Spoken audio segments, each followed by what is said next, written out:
Good evening. I'm Jeff Spence from the Office of Alumni Relations at Thomas Jefferson University, and I'm happy to welcome you to tonight's talk. Tonight, Coach Tom Shirley will share an insider's look at Rams athletics, including highlights from this past year, the impact of COVID-19 on our teams, and a look ahead. Throughout tonight's talk, we invite you to share any questions you have by using the Q&A button located at the bottom of your screen or in the mobile app. We will address questions at the end of the presentation as time allows. We also received a number of questions in advance, which has been worked into tonight's program. And now it's my pleasure to introduce a man who needs little introduction. Coach Tom Shirley has had an impressive 32-year career with the Rams. Under his leadership, the Rams joined the CACC in 2005 and have since won 35 conference titles, including an unprecedented 6 during the 2008-09 season. The department has earned the Restaino Cup for institutions that perform the best across the board in CACC-sponsored sports 7 times. The Rams have also achieved a 4-year academic success rate of 90% or higher in 8 of the past 9 years. I'm happy to welcome Coach Shirley, Assistant Vice President of Athletics and Head Women's Basketball Coach. Coach, the floor is yours. Thank you, Jeff. I appreciate it. Good evening, everyone. Welcome. Thank you for your interest, but more importantly, thank you for your time. We really appreciate that. I do want to thank Institutional Advancement for arranging this. Jeff, Laura Allen, Tracy Burrell did a great job. They just asked me to talk, so they made it pretty easy for me. I'm going to break this into some segments. And again, as Jeff said, anytime, just ask questions and we'll make sure we get to them at the end. The first thing I wanted to do was really just start out and talk about pre-Jefferson and Philadelphia University at the time.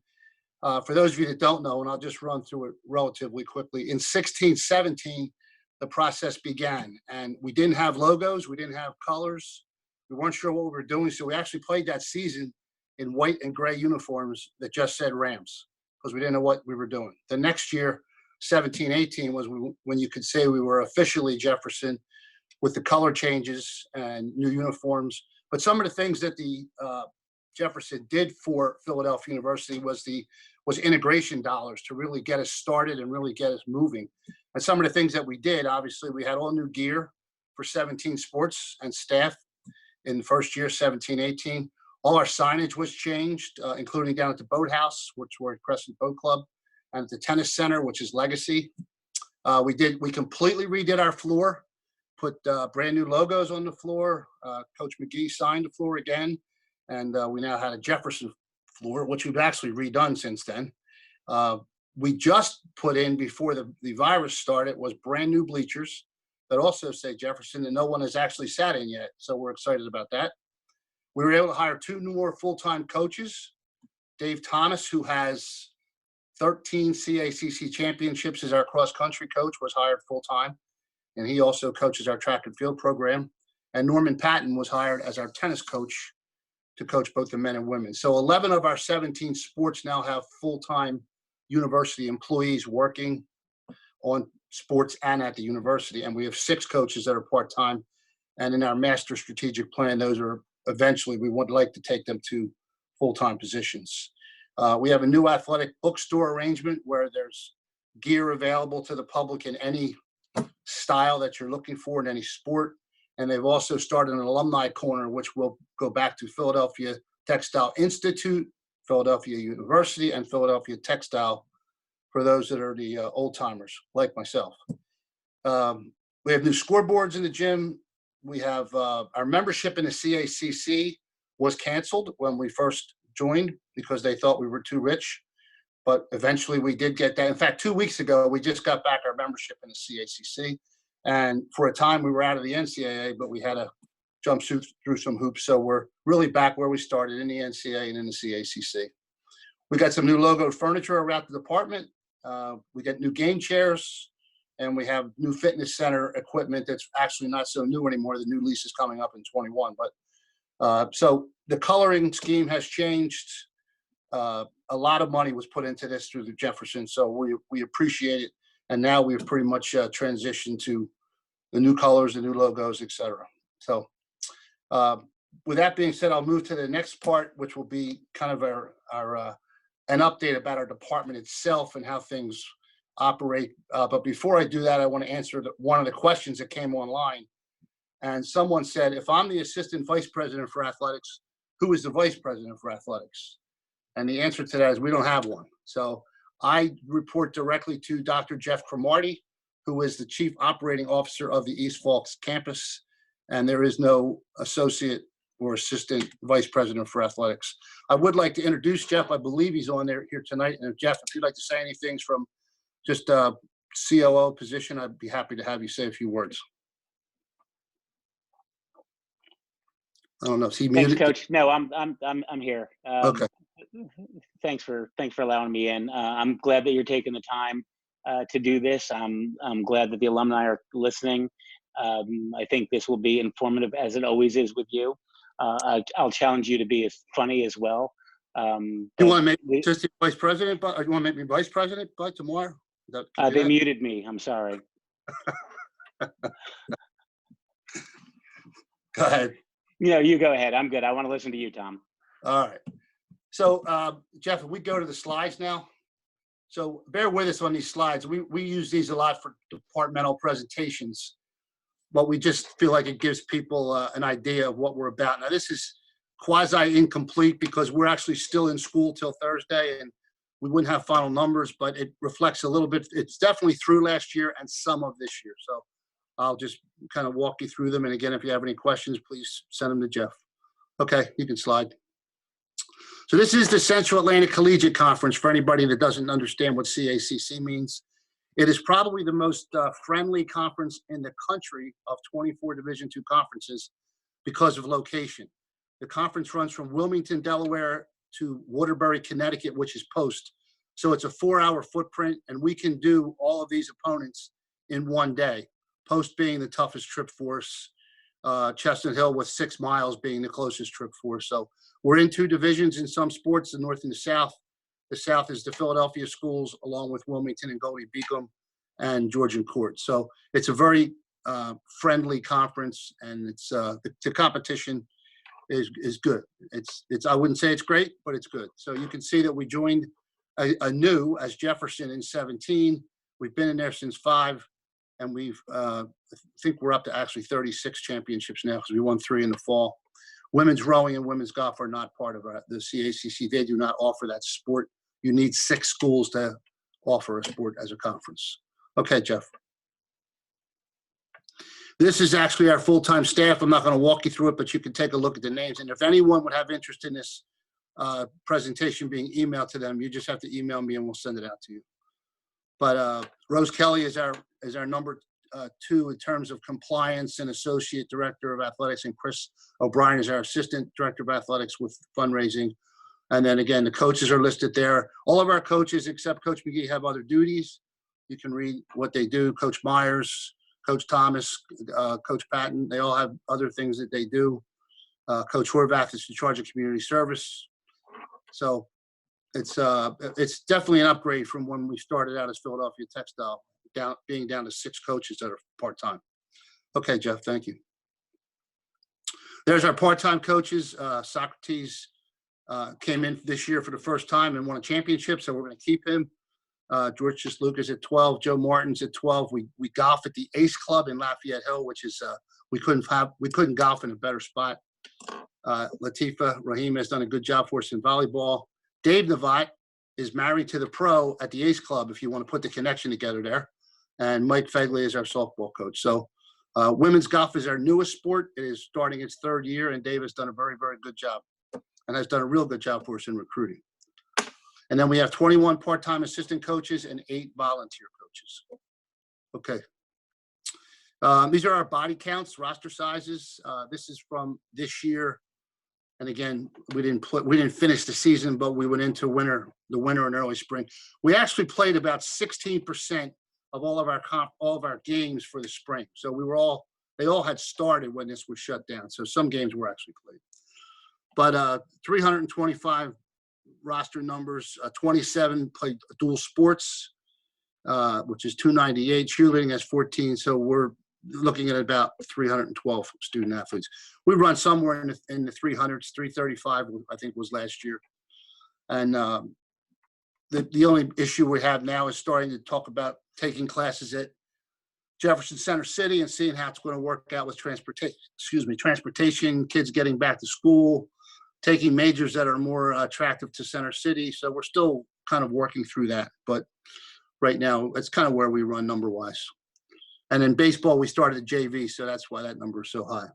Some conference highlights from 1920, women's basketball, women's cross country, and women's soccer won championships.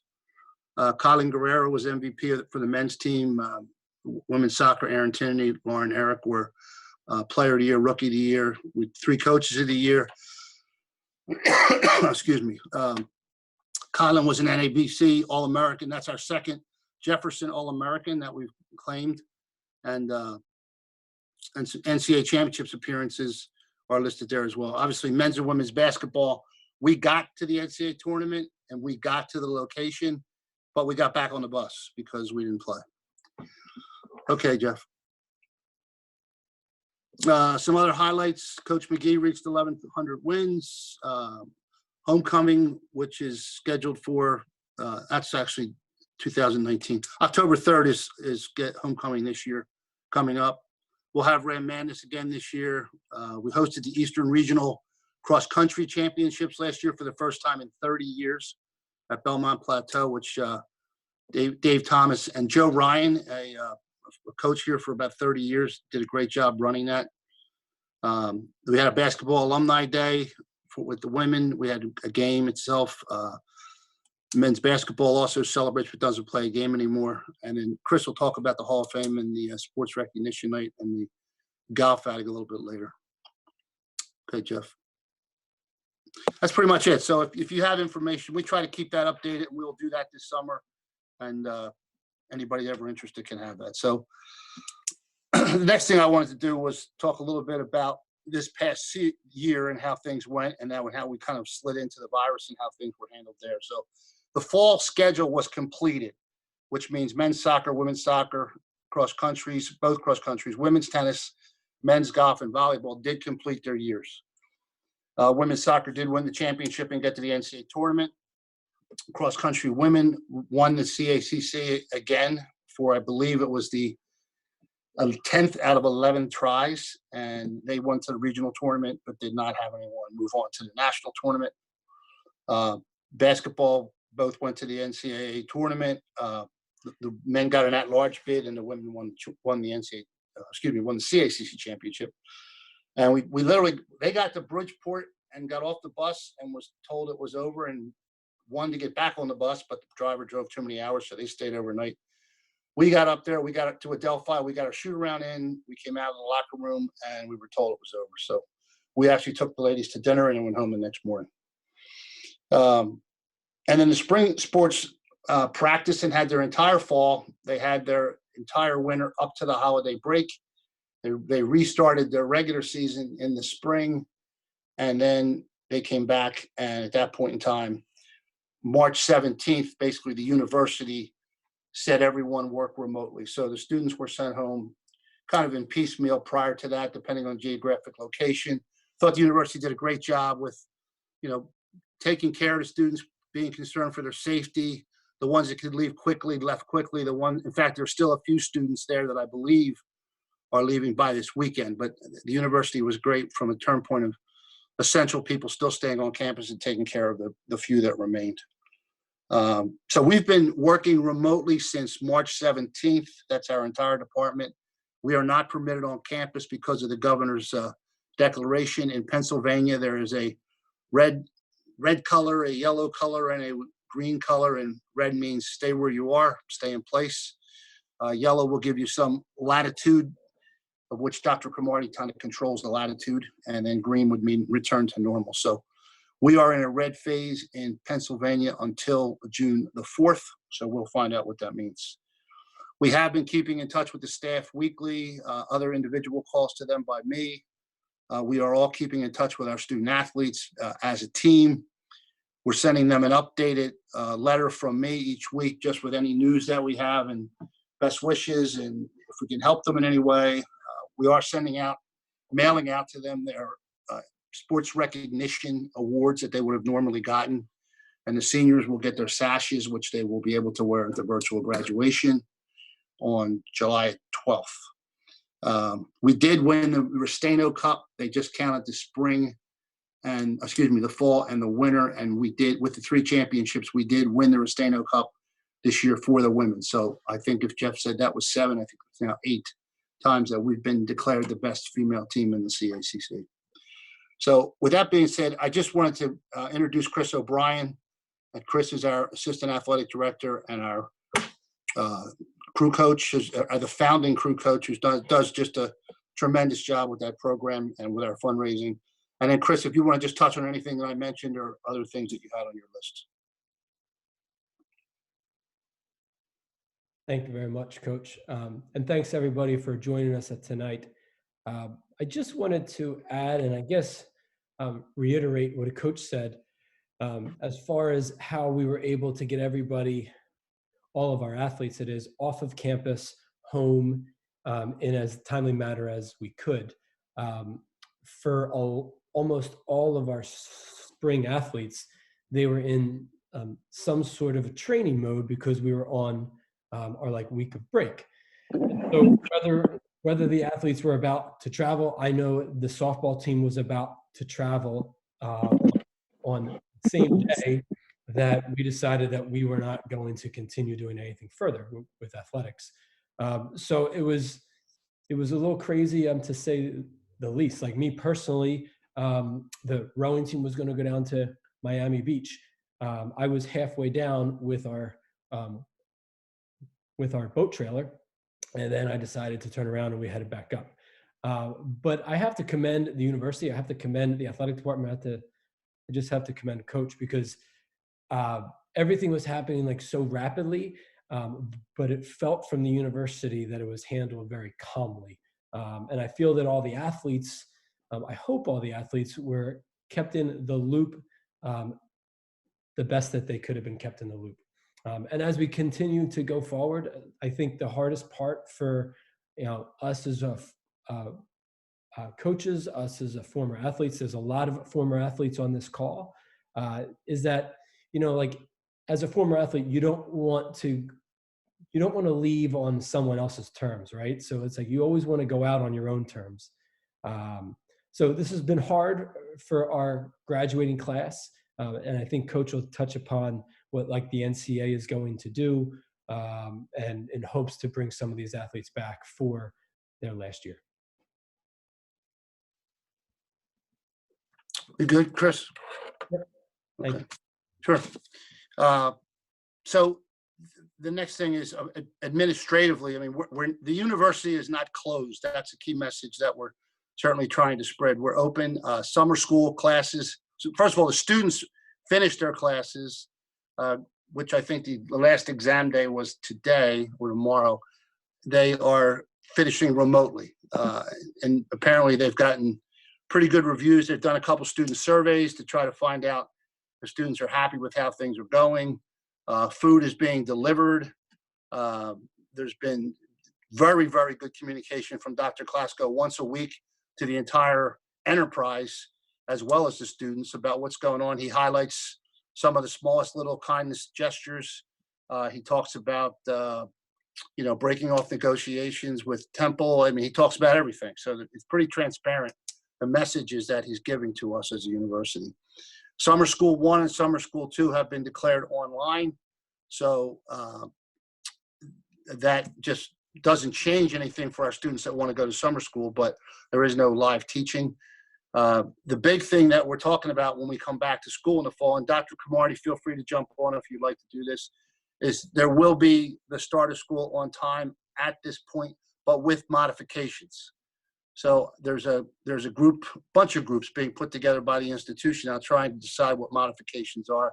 And these are just samples of discussion, but moving students into single rooms, possibly renting or looking to lease other opportunities off campus to create that single room environment, and maybe some of the bigger apartment buildings having 2 people. Talking about having students that would, if there's a class of 20 people, the 10 people would go to class on Monday live and 10 would watch remotely.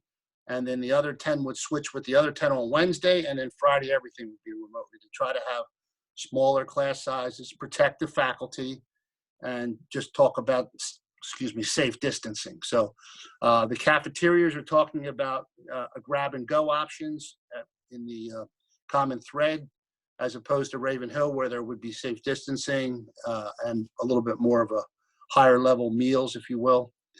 The problem is trying to factor in what the institution wants to do with athletics, what does the CACC want to do with athletics, and what does the NCAA want to do with athletics. Certainly schools have the first option. If the university said we're teaching remotely in the fall and we're not having athletics, that would trump whatever the CACC and the NCAA want to do. If the university says we're having athletics and these are our parameters, then the CACC and the NCAA we'd have to work around those parameters or make the decision that it's too restrictive and we can't play. So this is a literally a day-to-day, week-to-week, very fluid situation. Our expectation right now is to open. Our expectation is to, there's a major NCAA vote on Monday that will talk about minimizing how many games schools have to play and cutting down the maximum. So if that does happen, that'll give us a window. For example, soccer would go from 18 contests to 14 contests. Basketball would go from 26 to 22. So if that happens, we would certainly do schedule modification.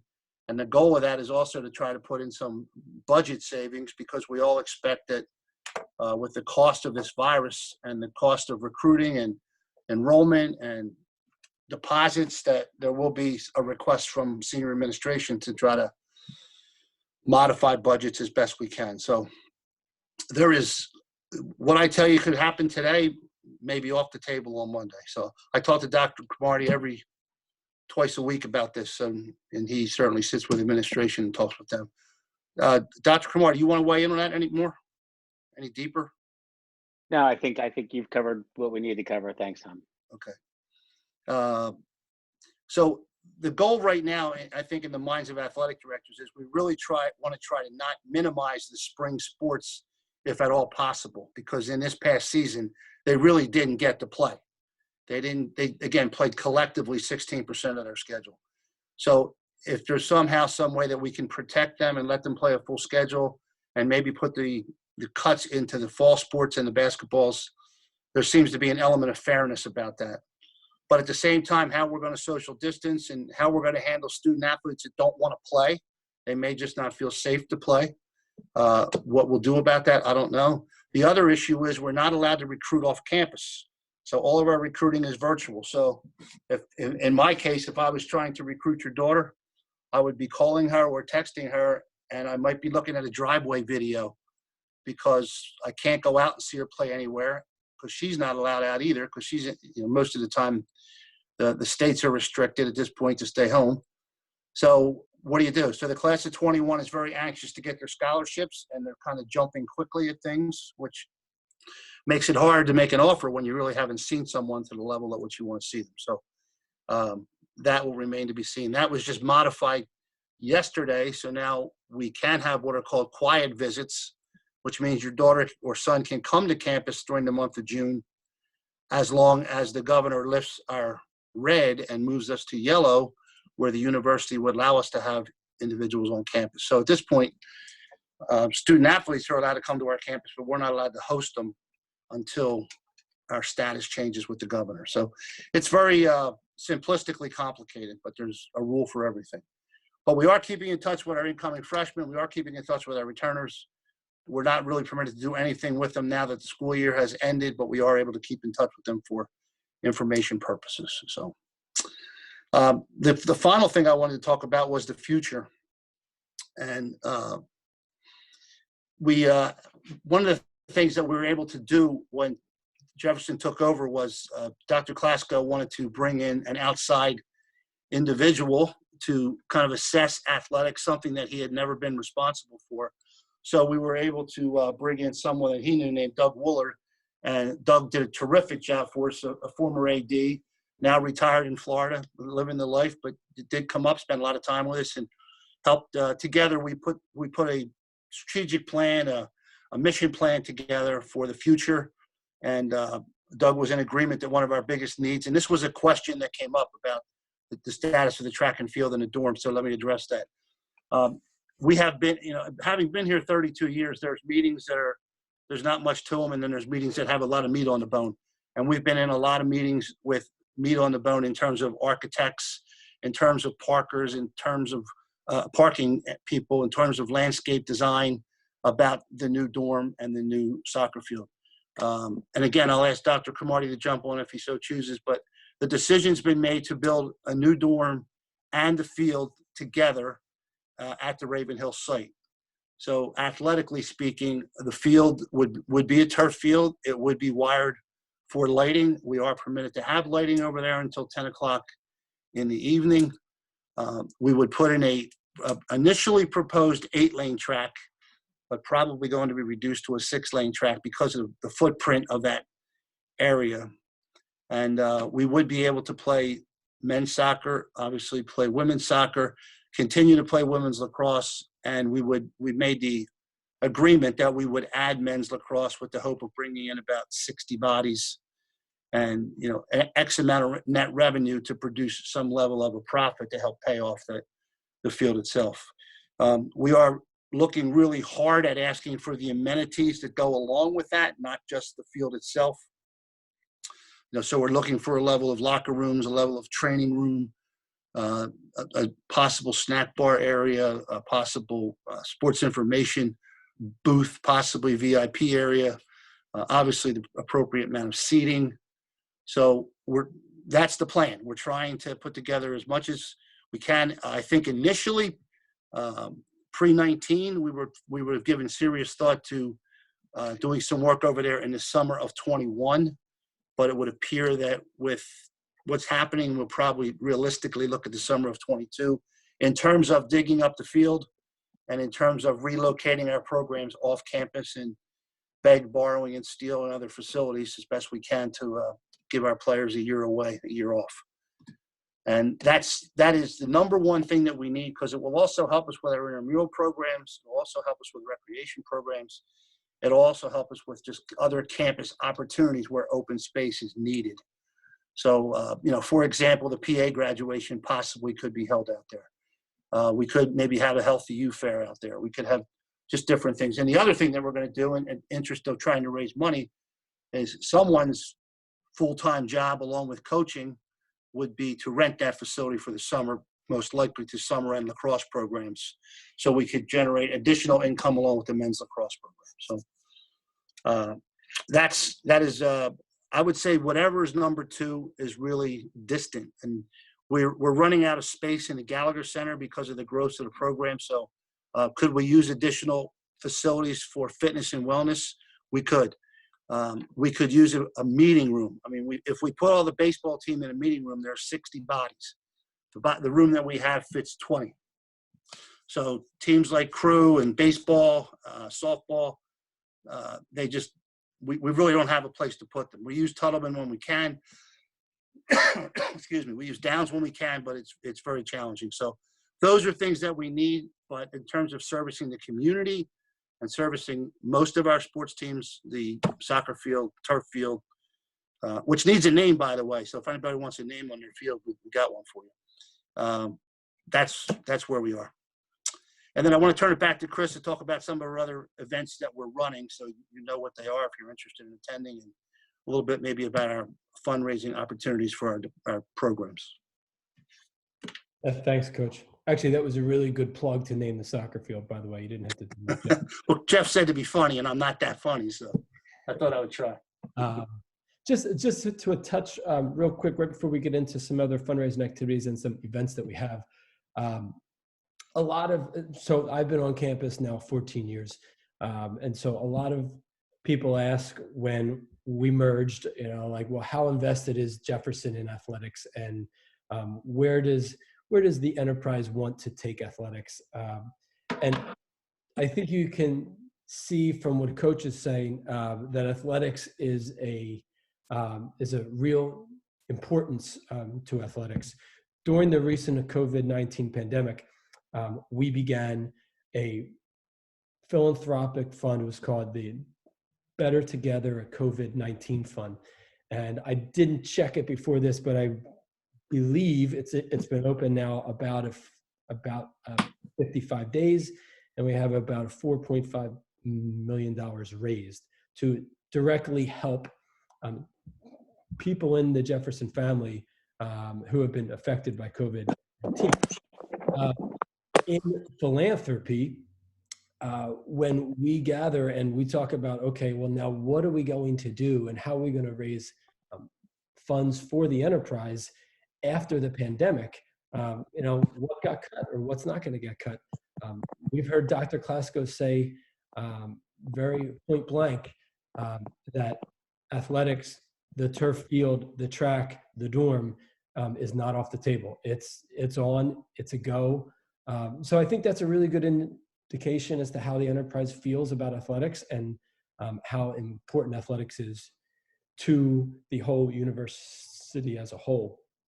As we go, usually over the course of the year, as Coach mentioned, we have a couple of really key fundraising events, primarily the Robert C. Lockyer Golf Outing and the Hall of Fame. They were both set to be early May and early June of this year. They have since passed. The rescheduled dates for them, which we can get all that information out to everybody, is that the Robert C. Lockyer Golf Outing will be Thursday, October 1st at the 1912 Club in Plymouth Meeting. So it's the same location, it's the same timing. It's just the date change, excuse me. And then we are going to honor and have the Hall of Fame ceremony on Friday evening, October the 2nd. So if you recall, that's the same weekend as homecoming, October 2nd and the 3rd. And so we're going to use the golf outing and the Hall of Fame as almost this like kickoff to athletics. When unfortunate things happen like a COVID-19 and we have to change what we usually will do, we might find things that work. And so we're hoping that, possibly the golf outing and the Hall of Fame to be during Hall of Fame weekend might attract a lot more folks to come to campus and then also attend these events. We usually, just a quick Hall of Fame announcement, we have about a seating capacity of about 200 and we will sell out. We do each year. So if you want tickets, they'll go on sale in early August. So we'll have to get them. And the Robert C. Lockyer Golf Invitational is easily the top fundraiser each year for athletics. Over the course of how long we've had this outing, we've raised over $500,000 towards athletics, which is a direct correlation to our athletes, and it helps support our athletes directly. So we will continue to have those events. We need those events, and we need a lot of supporters at those events like yourselves. Chris, can I just jump in there and add something? Yeah. So the one question we get about the Hall of Fame is people say, yo, Joey Jones should be in the Hall of Fame from the class of 74. Well, we believe you, but you have to be nominated. You can nominate yourself and you can nominate anybody you want. We don't look at anybody who is not nominated. So we're always looking to expand the pool. If you have somebody, there's a form online. You can send it right to Chris. And they stay on there for what, 5 years, 10 years, Chris? They stay on? It is at 10 years. They're in the nomination pool, and the form is on our athletics website. Right. And we do it every even year. So we will take a year off in the odd years and do it in the even years.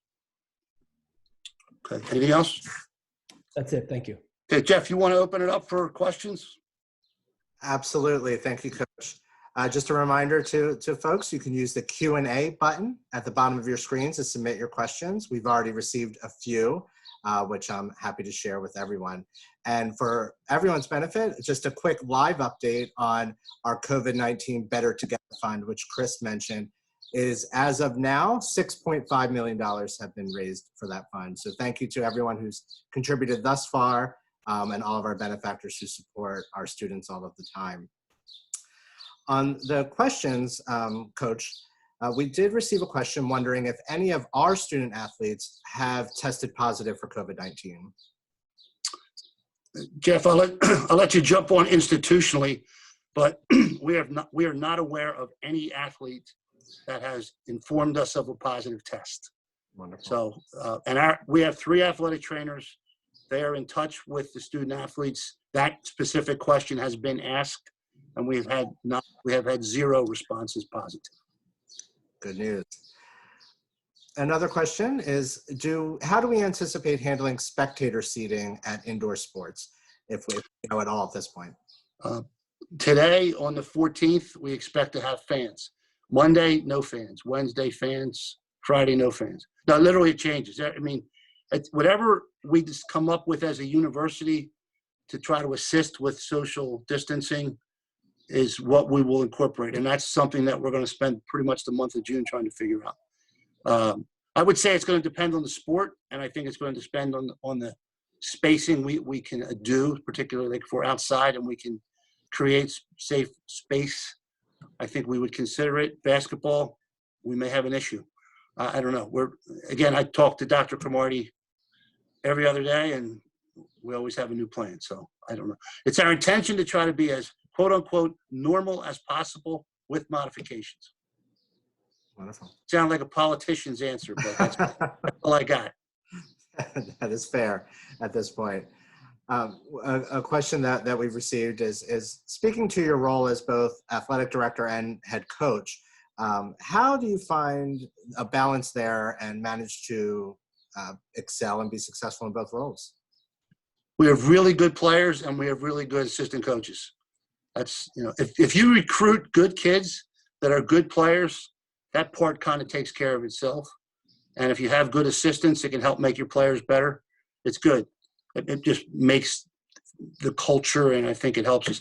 Me personally, I try to carve out X amount of time each day to be the basketball coach. So I try to put away the AD stuff. But there are times when the AD stuff takes precedent and you have to deal with it. So, but I've been doing it so long, since I was 26 and now I'm 65, that I really don't know any other way. So, plus Jeff hounds me all the time. So if I don't keep it up, he comes over to visit. So what are you going to do? Exactly. I'm trying to be vice president, so I got to keep working. Got to keep on it. Another question was asking more about if sports are canceled for the fall, do you think that some sports would still play or universally all sports would be canceled? I think if we go by season, we would cancel the fall sports. We'd have to make some level of decisions on basketball, and then the spring sports would be, where are we with the governor? Where are we with the university? And again, people have to appreciate there's so many models on the table. One of the models is, do we play every sport, all 17 of them, in the spring? Now that would be a balancing nightmare for us, but it can be done. And if the university said, we're not playing in the fall, and the CACC said, what about, playing everything in the spring, we probably would go in on that and just have to figure out how to fix it. But it depends when the NCAA is going to host their championships, because if they host them in the fall and we want to play in the spring, we would say to Chris O'Brien, you can row, but you're not going anywhere if you win everything, because the NCAAs will be over. Not Chris is a bad example because he's got a spring championship, but men's soccer would be a good example. You can win the CACC, but you're not going to the NCAA tournament.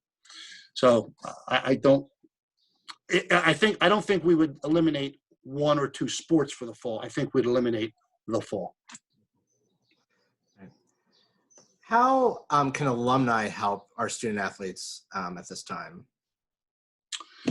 Well, I think the obvious is speaking to Chris and see if there's a way you want to help us financially. We're always, we take care of the fixed expenses for the athletes.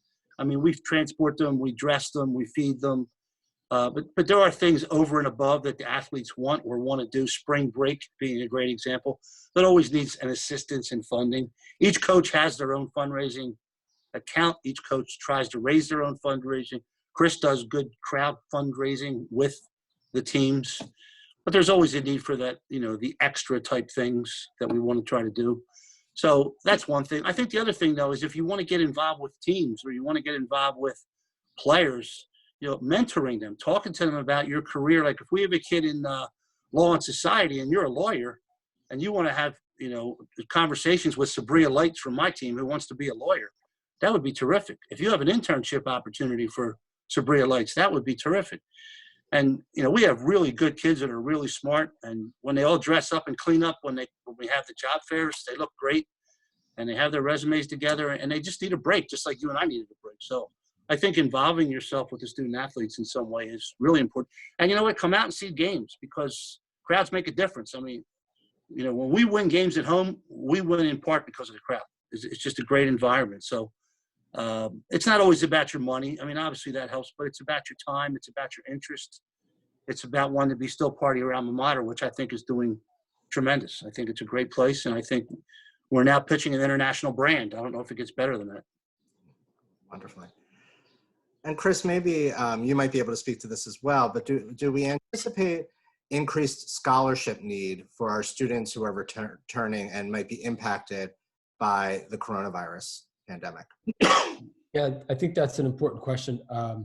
So, I mean, as a university, each team has their own allocated number of scholarships that they work with. I think it's pretty safe to say that regardless of whether you receive one or not, as you enter college in the next year or two, there will be some sort of economic impact because of COVID-19. And so as a result of that, we're working to a new format of how we can literally offer scholarships to athletes. So the traditional model that has worked very well is that you would endow scholarships. Well, we're creatively thinking right now that as long as we're in compliance with the NCA and that these dollars are funneled through financial aid, there's a real possibility that we could have a benefactor who says, I want to support women's basketball by giving $50,000 worth of scholarship money. Well, that goes through financial aid, and financial aid decides that, yes, $50,000 will go towards women's basketball to support the women's basketball team in terms of athletic aid. So that's a real possibility. It's a real potential. For the next 4 years, if we have seniors who do decide to come back for that extra year that the NCAA has granted them and that we would absolutely allow them to, we're going to need outside support to certainly help them along their path and along their journey. Wonderful. Jeff, if I could just add to that, just so everybody knows, the NCAA gave back every spring athlete a year of eligibility. So 16 of those students have decided to return to Jefferson and play a fifth, or in some cases, a sixth year. So that's what Chris is referring to about the extra year. And they're only eligible for spring sports. And Coach, if you'll turn your video back on, there we go. Oh, sorry. No, you're fine. Another question. Folks are wondering if any of our athletes take advantage of the Center City facilities or if any sports are played there. We are currently in the process with Dr. Cromartie's major help that we are going to unite the fitness, wellness, and programs, have one director and have uniform programming from fitness and wellness. There are no varsity sports offered at Thomas Jefferson University Center City. TJU students in Center City that are enrolled in 12 credits are eligible to play on our teams. But being a medical school and a graduate school, and largely, I guess you would say, more academically based, we have not had any specific interest. The interest lies in our undergraduate population taking courses of interest in Center City. And we're trying to balance that out with, I always tell the kids it takes 20 minutes to get to Center City at midnight. But during the course of a day for one class, you might have to judge about 3.5 hours. And can you make it back for practice? And can you make the bus for the game? So I wouldn't say there's been not very much commingling, if you would, but we're working towards a unified ID where we can get into their facilities, they can get into ours. We are unifying the fitness and wellness program, which I think is going to there's 335 athletes. So when you look at the majority of the campus, this fitness move is the right move for 7,000 young people. So we're kind of excited about that. We have a question wondering about your own fitness in a way and asking about your present golf handicap. It's terrible, but I love the guys I play with, and I can win a little money and drink a little beer, so it's pretty good. It's fun. But Wonderful. I do like to play, but I'm not that good. That's all right. Let's put it this way: the way I play, if I was coaching, I would take myself out of the game. And I think we have time for one more question, and we have one asking if you could expand a little bit more on our student athletes' athletic performance, or academic performance rather, their GPAs, their work and community service. Yep. Yes. Two good questions. So the NCAA has a program called Helper Helper, and Helper Helper logs the community service hours that everyone puts in during the course of the year, and it's run by Pat Horvath. So we go out and help other entities off campus, and we also bring young student athletes to campus, clinics, tutoring, Special Olympics come to campus. So each team does what they can do. Women's basketball for the last 5 years has been helping Dr. J run a clinic at the 76ers practice facility. So all these hours are logged. This year, we had baseball and men's soccer finish #1 in Division II. We had tennis, I believe, as #6. Women's basketball was #9. So we had 5 teams that finished in the top 10.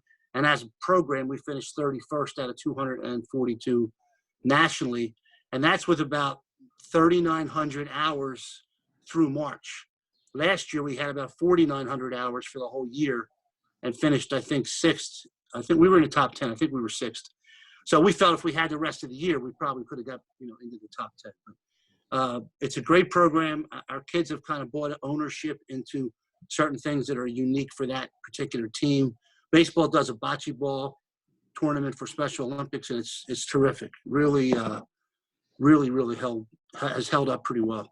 And Friends of Julia is a program where kids adopt somebody to be part of their team, and they do the things that the team does. We had a young lady this year that I think she was 9 years old, had brain cancer, and lived in King of Prussia. So she hung out with our team and sat on a bench and hung out with the girls. So we're doing things like that.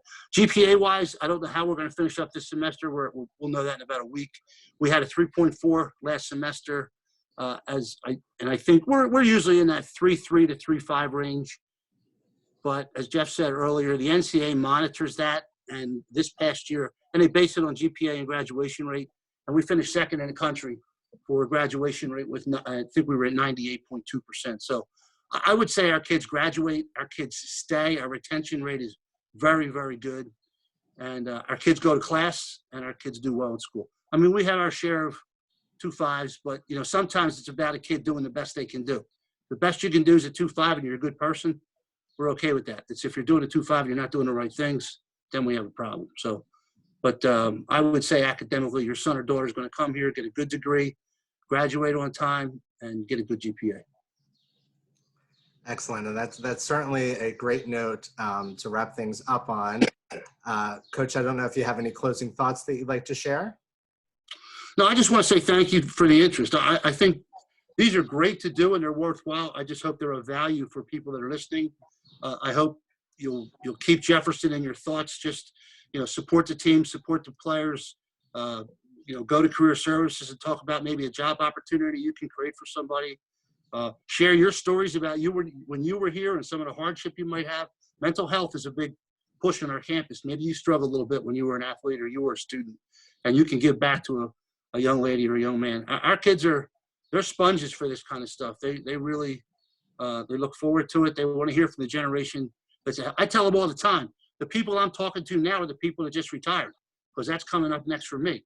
So I want to learn as much as I can. So I said, you need to learn about people in the real world, because that's what's coming up for you. So they seem to be interested in that. But, obviously we would love to have you support us financially, but we'd love to have you support us. And that's the most important thing. Absolutely. That's it. That's a wrap. Thank you. And we certainly hope that retirement is further away than we would care to think for you. Let me just get to this final. Thank you, everybody. Appreciate it. Yes, we want to thank everybody for joining us, and thank you to Coach Shirley and Coach O'Brien and Dr. Cromartie for joining us this evening. We hope that you will all consider joining us for some of our other upcoming alumni events. Next week, Jade Papa, curator of Jefferson's Costumes and Textiles collection, pieces from the university's collection, while sharing tips that you can use to preserve the important textiles in your life that could be used for anything from wedding gowns to sports jerseys. And on May 27th, we'll learn tips and tricks for starting your own vegetable, fruit, or herb garden with adjunct professor for landscape architecture, Hans Hesseline. You can sign up for these and all of our upcoming events at jefferson.edu/alumni events. As the coaches mentioned, please consider joining us for the Lockyer Golf Invitational, which will kick off homecoming weekend on October 1st. And you can sign up now at jefferson.edu/Lockyer Golf Outing. We also want to thank all of our alumni and benefactors who joined us tonight, and thank you for your continued support. Please consider continuing your support or renewing your support for our student athletes this year. If you have any questions about the Golf Invitational or our fundraising, you can contact Coach O'Brien, and his information is there on the screen. Thank you all again for joining us this evening. I hope you stay safe and well, and go Rams. Thanks, Jeff. Thank you, Coach.